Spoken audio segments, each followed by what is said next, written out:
Hello दोस्तों, कैसे हैं आप लोग। उम्मीद करता हूं कि आप लोग अच्छे होंगे। तो दोस्तों आज फिर से लेके आ चुके हैं एक चुड़ैल की भूतिया कहानी, जो कि काफ़ी ज़्यादा खौफनाक है।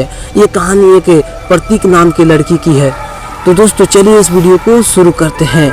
मेरा नाम प्रतीक मिश्रा है। मैं वेस्ट बंगाल के एक गाँव में रहता हूँ।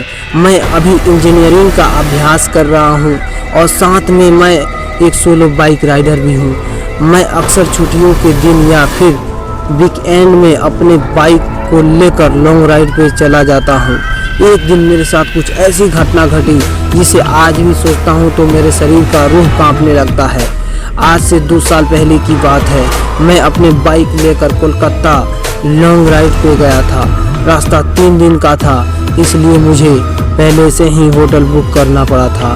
एक बार रास्ते में मुझे भूख लगी, इसलिए मैं अपनी बाइक को साइड में पार्क किया और पास में नाश्ते की दुकान पे जाके 2 वड़ा पाव खा लिया। बाद में मैंने अपनी ट्रैवलिंग की शुरुआत कर दी। कुछ समय बाद शाम को अचानक मेरे पेट में दर्द होने लगा और मेरा पेट बिगड़ गया। मैं होटल में जा सकूं इतना समय भी नहीं था, इसलिए मैंने पास में सुलभ शौचालय में एंड यूज का उपयोग किया। वहीं पे मुझे किसी के पायल की आवाज़ सुनाई दी। मुझे कुछ अजीब सा लगा कि पुरुष के शौचालय में उसी समय कर रही है। लाइट चालू बंद होने लगी। मैं तो डर के मारे कांपने लगा।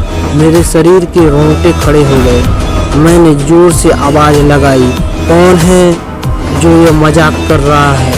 बाहर निकल के तुझे छोड़ूंगा नहीं। थोड़ी देर बाद वहाँ सब ठीक हो गया।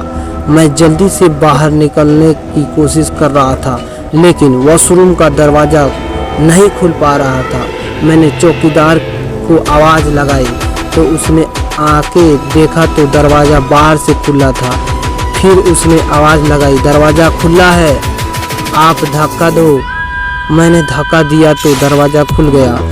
मैं पैसा देकर बाहर निकल ही रहा था कि फिर से मेरा पेट खराब होने लगा।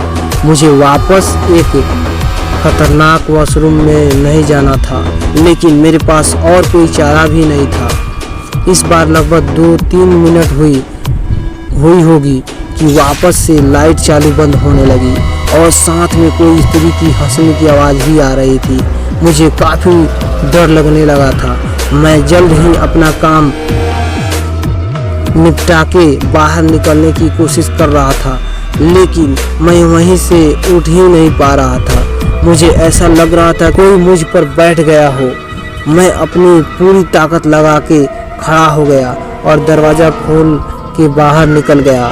बाहर देखकर मैंने देखा कि सुलभ शौचालय का मुख्य दरवाज़ा बंद था और उस पर काफ़ी सारे जीव जंतु चिपके हुए थे। यह सारा खौफनाक दृश्य देखकर मेरे तो प्राण ही निकल गए। ऐसा महसूस होने लगा, मैं ज़ोर ज़ोर से रोने लगा। वहाँ पे काफ़ी अंधेरा था और काफ़ी दुर्गंध भी आ रही थी। मुझे लगा कि मैं यहाँ से कैसे बाहर निकल पाऊँगा। उसी वक्त मेरे सामने एक बड़ी लाल आँखें वाली लंबी बालों वाली भयानक औरत खड़ी थी। उसे देखकर मेरे तो होश ही उड़ गए। मैं परंतु दरवाजे की ओर दौड़ा, लेकिन घबराहट की वजह से मैंने पैर फिसल गए और मैं नीचे फर्श पे गिर गया। पायल का आवाज़ कर रही वो भयानक औरत मेरी तरफ आ रही थी। उसे देखकर लगा कि आज मेरी ज़िंदगी का आखिरी दिन है। अब मैं बचने वाला नहीं हूँ। थोड़ी ही देर में वो औरत मेरे पास आकर बैठ गई और मुझे जानवर की जैसी सूंघने लगी। मुझे अपनी मौत साफ साफ दिखाई दे रही थी। फिर मैंने अपनी सारी हिम्मत लगा के एक आखिरी कोशिश करके जोर लगा के खड़ा हो गया और जोर जोर से दरवाजे को हिलाने लगा। थोड़ी ही देर में दरवाज़ा टूट गया और बाहर निकल गया। जब मेरी नज़र बाहर खड़े लोगों के सामने पड़ी तो मैंने देखा कि लोग मेरे सामने ऐसे देख रहे थे जैसे मैं कोई पागल खाने से भाग आया हूँ। लोग मुझे यहाँ तक बोलने लगे कि पागल है क्या, पी के आया है। तभी वहाँ पास में खड़ा आदमी ने मेरे पास आके पूछा कि भाई तुम वहाँ अंदर क्या कर रहे थे। मैंने कहा भाई मैं कोई अंदर घूमने नहीं गया था बल्कि टॉयलेट करने के लिए गया था।